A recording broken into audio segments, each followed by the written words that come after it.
헌물을 드린 자는 유다 지파 암미나답의 아들 나손이라.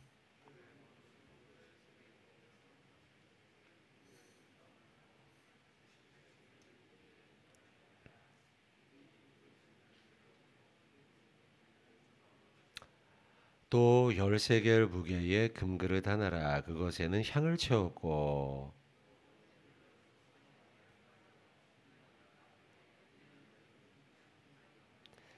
속죄 제물로 수렴소 한 마리이며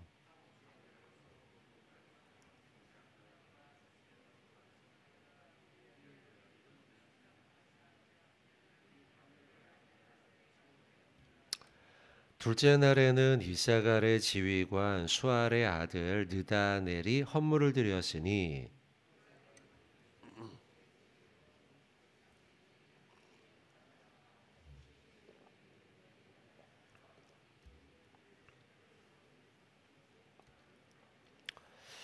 또 13개의 무게의 금그릇 하나라. 그것에는 향을 채웠고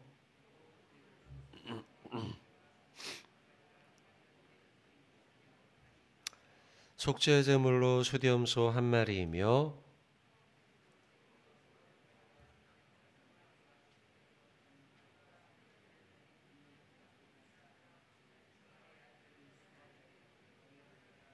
네, 이제 뒤로 쭉 넘어가서요. 자, 84절부터 한 절씩 교독하겠습니다. 이는 곧 제단에 기름 바르던 날에 이스라엘 지휘관들이 드린 바 제물의 봉헌물이라. 은쟁반이 12이요 은바리가 12이요 금그릇이 12이니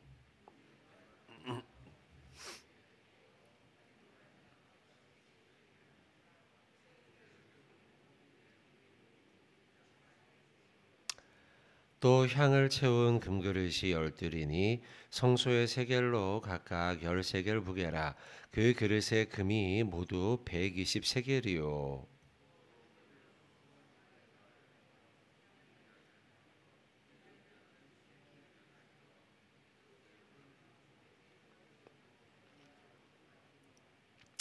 화목제물로 수소가 24마리요 수량이 60마리요 수렴소가 60마리요 1년 된 어린 수량이 60마리라.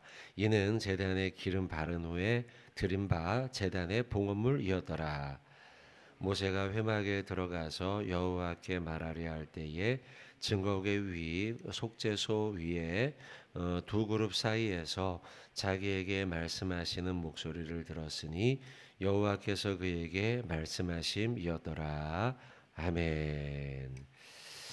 자, 오늘 7장의 말씀 보겠습니다.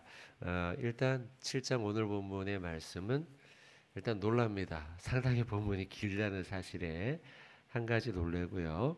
그 다음에 또 약간 또 놀래게 되는 것은 12절부터 17절, 18절부터 23절, 24절부터 30절, 29절, 30절부터 35절 이렇게 쭉 해서요.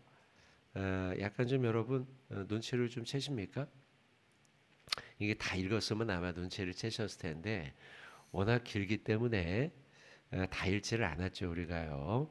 그러다 보니까 좀 한번 보십시오 여러분. 쭉 보시면 각 단락마다 한 12, 13, 14, 15, 16, 17 여섯 구절씩 여섯 구절씩으로 이루어져 있고요. 그리고 내용이 첫째 날에는 어느 지파의 누구의 아들 누구라. 요 말씀 그거 말고는 나머지는 거의 동일합니다. 그죠? 그래갖고 총 며칠입니까 이게요? 마지막 쭉 내려가시면요. 78절에 보시면 몇째 날까지 이루어져 있습니까 이게요? 78절 12째 날이죠. 12째 날까지 이루어진 일을 쭉 기록해 놨지만 다른 것 같아도요. 이게 좀 약간 생소하다 보니까 근데 뭐 한두 번 읽어보시면 예, 주의 깊게 보시면 알 수 있는 게 내용이 다 똑같아요. 다 똑같아요. 다 똑같아요. 지금 보시면 그런 거 있잖아요. 이제 우리가 그 2월 달쯤 되면은 그 졸업식 같은 걸 하지 않습니까? 아이들이요. 졸업식에 참여하면은 마치 그 교장 선생님이 그 이 학생들에게 졸업장을 수여하거나 또 아니면 상장을 수여하면서 저희도 이제 교회에서 그런 거 하잖아요. 그죠? 하면은 첫째 거는 쫙 읽고 나머지 거는 뭐라 그래요? 똑같으니까요. 이하 동문 이렇게 하지 않습니까? 그런 겁니다, 지금.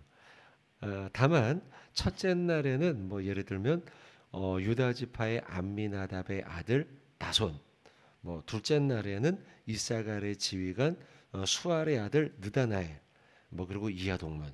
셋째 날에는 스불론의 자손 누구 이하동문. 넷째 날은 누구 이하동문. 이렇게 쭉 돼 있다는 거예요. 내용이 다 똑같습니다. 그럼 그 다음에 내용은 뭐냐? 자 보세요. 자 12절 그러니까 사실 오늘은요 12절부터 17절까지 요 말씀만 보면 나머지는 이하동문이에요. 이하동문이어서 굳이 설명을 다 드리지 않아 똑같은 내용입니다, 여러분.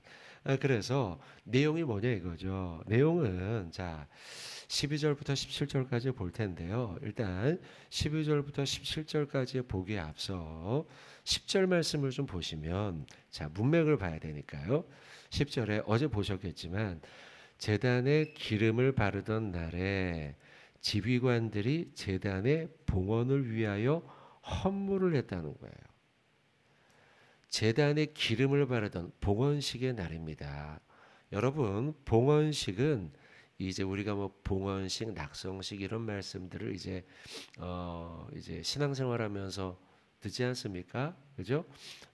그래서 그 성전을 건축하고 난 다음에 봉헌식을 하죠. 봉헌식.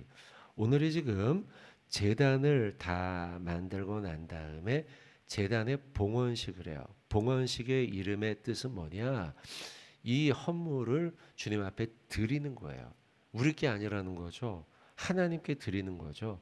제단을 짓고 난 다음 만들고 난 다음 하나님의 것입니다라고 선언하는 날이에요. 자, 그 봉헌식이에요. 그 날에 10절에 지휘관들이 지도자들 아까 자 그래서 12째 날이에요. 왜냐하면 하루마다 각 지파의 지도자들이 봉헌을 했기 때문이죠. 하나님께 드리면서 제단의 봉헌을 위해서 헌물을 가져왔어요. 그 헌물을 제단 앞에 드린 거예요. 근데 그걸 며칠 했어요? 12일 동안. 참 그 12일 동안이 얼마나 참 그 축제와 같았을까라고 생각을 드릴 수 있는 게 자, 첫째는 일단은 먼저 드린 날마다의 그 제물을 보면은 그 13절에 보시면 헌물을 드렸어요.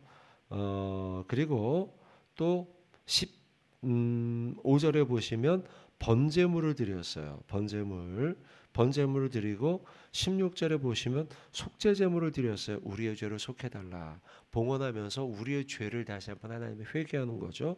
그 다음에 17절에 보시면 화목제물을 드려요. 그래 화목제물은 보시면 많아요. 양이 많아서 그걸 드리면서 하나님과 화목하고 그 많은 양으로 성도들과 같이 교제했겠죠. 먹으면서요. 자, 하나씩 보겠습니다. 자, 먼저 13절에 보시면 그 헌물은 성소의 세겔로 130세겔 무게의 은반 하나입니다. 은반은 은쟁반을 가리킵니다. 그래서 여기에다가 소재물들을 담았어요. 넓은 그러니까 쟁반이라고 생각하시면 돼요. 은으로 만든 거기다가 소재물들을 가득 담아놨어요. 그리고 드렸어요. 그리고 은발이라고 하는 것은요 뭐냐면 은발이는 미즈라크라고 하는 말인데요 대접입니다. 큰 접시, 대접이에요. 약간은 좀 이 볼 형태입니다. 볼 형태, 볼 형태. 그래서 여기에다가는 피를 담았습니다. 제물의 피를 담았어요. 자, 그래 은쟁반과 은발이 요것을 이제 드리면서 여기에다가 자 보시면 소재물로 섞은 고운 가루를 채웠다. 그렇게 드렸다는 거죠. 그리고 또 14절에 보시면 13개의 무게의 금그릇 하나 여기에다가는 이제 향을 채웠다라고 되어 있는데요. 향은 분향을 할 때 드리는 향초. 이것은 이제 조석으로 향에 불을 붙이지 않았습니까? 조석으로 이 향을 채웠다는 것은 향을 붙였다는 것은 불을 붙였다는 것은 우리가 아침 저녁으로 하나님께 기도의 향기를 올려드렸다. 자, 이런 의미가 여기에 있습니다. 자, 그다음 15절에 보시면 번제물. 자, 15절, 16절, 17절에는요. 제물을 드리는 거예요. 그 위에는 이제 헌물이었고요. 15, 16, 17절에는 제물을 드려요. 제사의 제물. 근데 15절에 번제물로는 수송아지 한 마리, 그리고 수양 한 마리, 1년 된 어린 수양 한 마리. 자, 요게 지금 지도자인 사람이 드는 거 양이 꽤 됩니다, 지금. 지도자가 이것을 그 각 지파를 대표하여서 이 지도자가 지금 헌물을 하고 있어요. 그러니까 수송아지 한 마리, 수양 한 마리, 1년 된 어린 수양 한 마리. 요걸 태웁니다. 번제물. 자, 두 번째 속제물을 또 드립니다. 속제물은 숫염소 한 마리를 드립니다.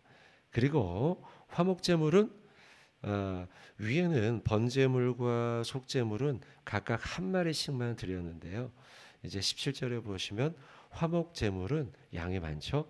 소 2마리, 수양 5마리, 숫염소 5마리, 1년 된 어린 수양 5마리. 그래서 화목제물은 2마리, 그리고 5마리, 7마리, 그리고 또 5마리 해서 총 17마리.